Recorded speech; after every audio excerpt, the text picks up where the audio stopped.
وإذ قال ربك للملائكة إني جاعل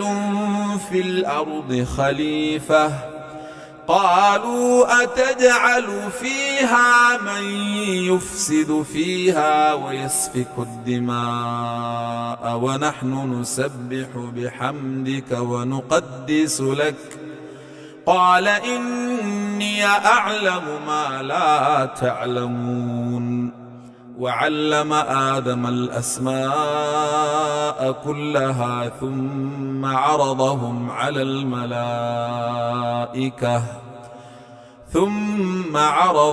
على الملائكة فقال أنبئوني بأسماء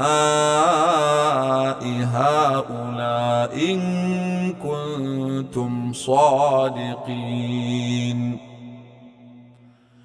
قالوا سبحانك لا علم لنا إلا ما علمتنا إنك أنت العليم الحكيم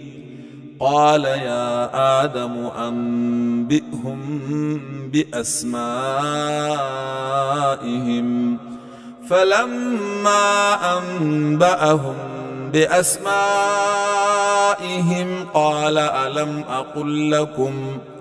قال ألم أقل لكم إني أعلم غيب السماوات والأرض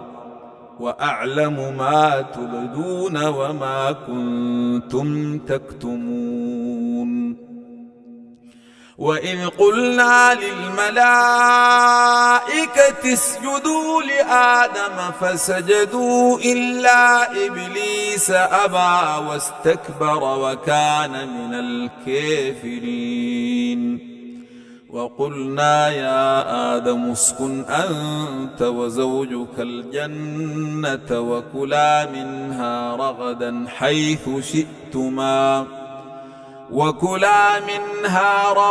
حيث شئتما ولا تقربا هذه الشجرة فتكونا من الظالمين فأزلهما الشيطان عنها فأخرجهما مما كانا فيه وقلنا اهبطوا بعضكم لبعض عدو ولكم في الأرض مستقر ومتاع إلى حين فتلقى آدم من ربه كلمات